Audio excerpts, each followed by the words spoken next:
Gracias, Jorge Fasari, por estar aquí con nosotros. No, gracias a vos por invitarme. Muy buenas tardes. Bueno, profesor y licenciado en Teología de la Universidad Católica Argentina, laico, miembro de la Sociedad Argentina de Teología, conocedor de los movimientos del cardenal Bergoglio, con conversaciones con Jorge, como le decían ustedes, hoy Francisco, que también es título en el mundo porque hoy ha creado una comisión interna para combatir la pedofilia, después de tantos hechos que buscan transparentar todo lo que sucede en torno al Vaticano. ¿Es un vector que eligió Francisco para dar una vuelta de página ahí o no? Hay algo que es como un denominador común en ese rubro, que es como una opción por la transparencia.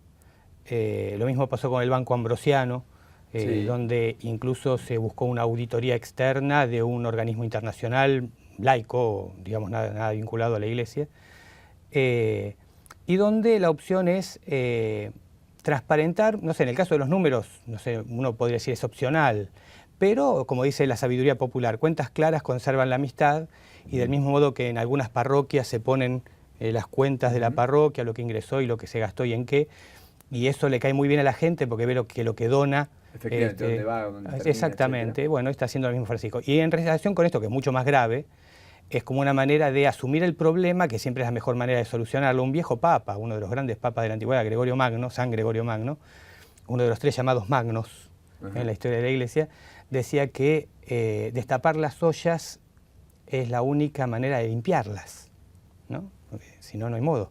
Correcto. Entonces, en ese sentido, asumir los problemas es la mejor manera de empezar a rectificarlos, ¿no? Bueno, en ese contexto, vos tenés una especie de analogía que estableces con la política respecto a las transformaciones que Francisco está haciendo. ¿Cómo lo entendemos? ¿Cómo comprender lo que Francisco está implicando hoy y está generando en torno a la Iglesia Católica? Sí, ahí una comparación que nos sirve es esta. En general, los que no somos especialistas en ciencias políticas o en cuestiones legislativas, cuando se discute una ley en el Congreso, la mayoría no le presta atención. Correcto. Porque parece abstracto, parece lejos de nuestra vida real, pero después sale la ley y te cambia la vida. Con los modelos teológicos que están como telón de fondo en la vida de la Iglesia pasa algo parecido. Vos modificás el modelo y cambia la vida real, ¿sí? Lo que está haciendo Francisco claramente es un corrimiento de algo que incluso en alguna mentalidad se pensaba que era el centro y en realidad era un extremo, que se podría llamar el paradigma de lo uno. Hacia lo que es el verdadero centro del Dios cristiano, que es uno y trino. El Dios cristiano no es un ser solitario, sino que es una comunión de amor de 3 personas realmente distintas entre sí, ¿no? Yo pensaba el otro día pensando en vos y en tu familia, ¿no? Vos, tu esposa, tu hijita, son 3 y en cierto modo son realmente uno, sin dejar de ser 3, y 3 muy distintos. El varón, la mujer, los padres, la hija, ¿no? Ese creo es el mejor acercamiento, porque dentro de lo precario que es lo humano, es lo más cercano a Dios, porque somos imagen de Dios, dice la Biblia, ¿no? Así que, aún con lo precario que es lo humano, lo más parecido a Dios somos las personas humanas. Entonces, Dios es comunión de amor, el Padre, el Hijo y el Espíritu Santo son comunión de amor. Eso se olvidó durante siglos. Entonces, el paradigma era Dios uno e inmutable. De ahí se derivaba una verdad una e inmutable, y el que se apartaba de la verdad no se lo sancionaba por una cuestión así, llamémosle preciosista nada más.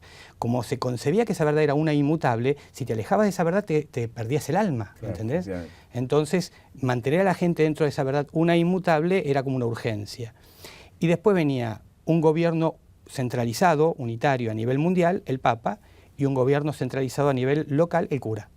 El cura hacía todo, desde anotar los bautismos y hacerlos. Correcto. Esa cuestión verticalista, de autoridad plena puesta en una persona, es lo que está siendo modificado por Francisco. Exactamente. O sea, ¿vos crees que Francisco va hacia un modelo más republicano, más federal en términos de gobierno y de política, y no tan unitario? Lo dice explícitamente en el último documento. Dice, vamos hacia una descentralización porque la centralización excesiva no le hace bien a la Iglesia.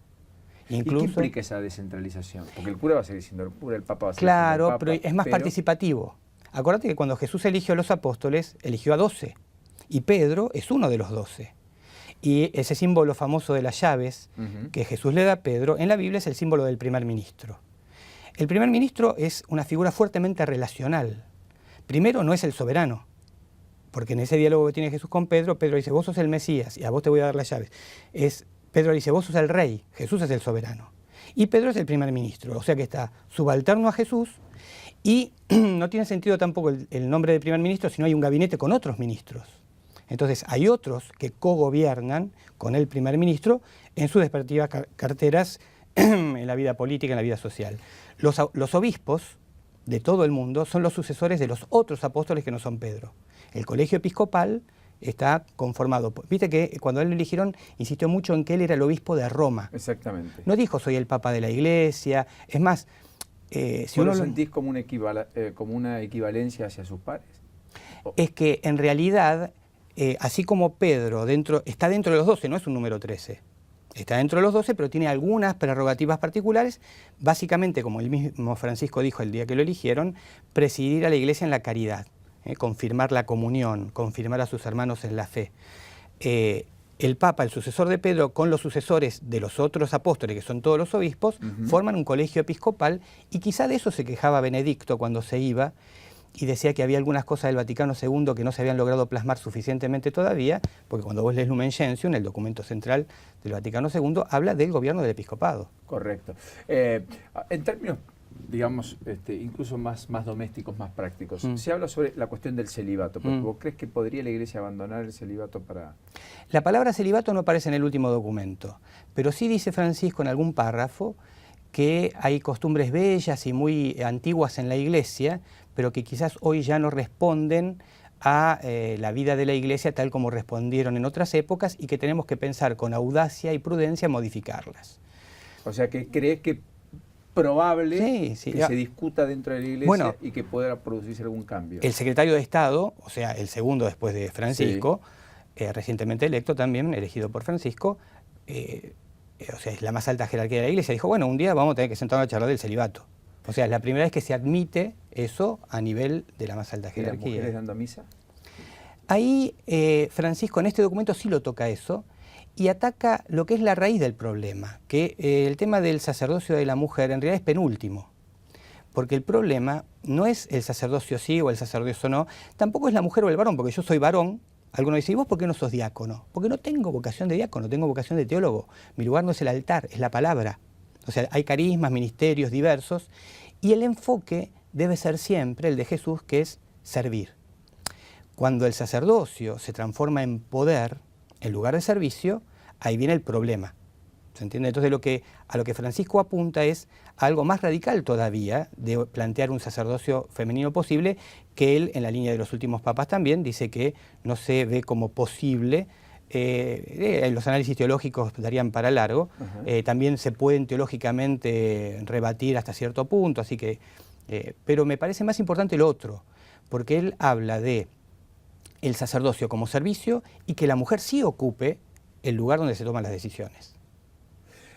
Jorge, dos o tres preguntas finales, ayúdame. La primera, ¿vos crees que en los cambios de la Iglesia, en términos doctrinarios, puede haber modificaciones, o que eso es algo rígido, establecido, que no va a ser podido, que no se podrá cambiar, digamos?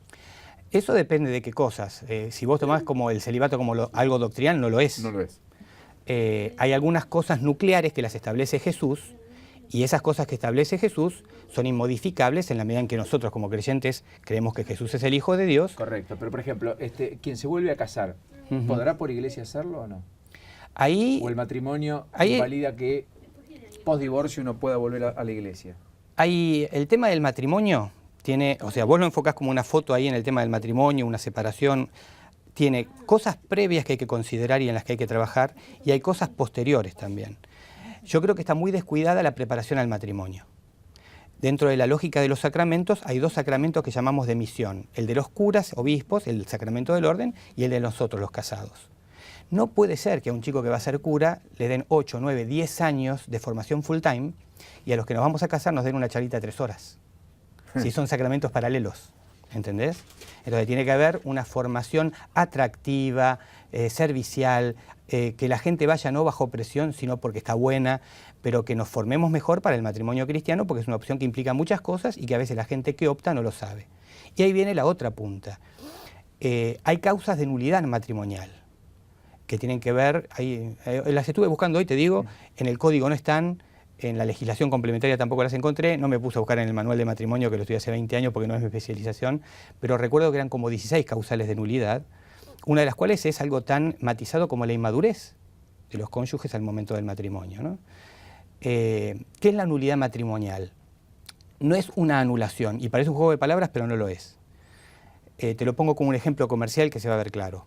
Si yo te ofrezco a vos tener una sociedad comercial, ¿sí? La establecemos, estamos 2 años, vemos que perdemos plata y cerramos la sociedad.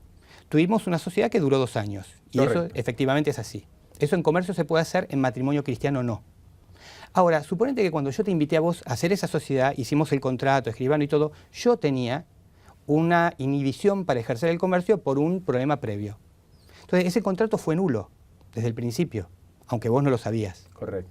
Entonces, en ese mismo sentido, hay causas de nulidad que son anteriores o contemporáneas a la celebración del matrimonio y que se estudian y a veces se puede declarar la nulidad matrimonial y con eso la persona puede... Exactamente. Jorge, gracias por este ratito. Faltaba más. La seguiremos.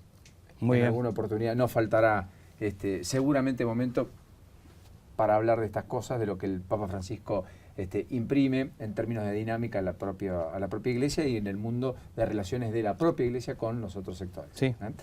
Gracias. No, gracias a vos por invitar. Jorge Fasari, especialista, teólogo, a propósito de todo lo que el Papa Francisco deja casi cotidianamente, con una mirada además argentina sobre el primer Papa argentino, no solo latinoamericano, en el planeta Tierra.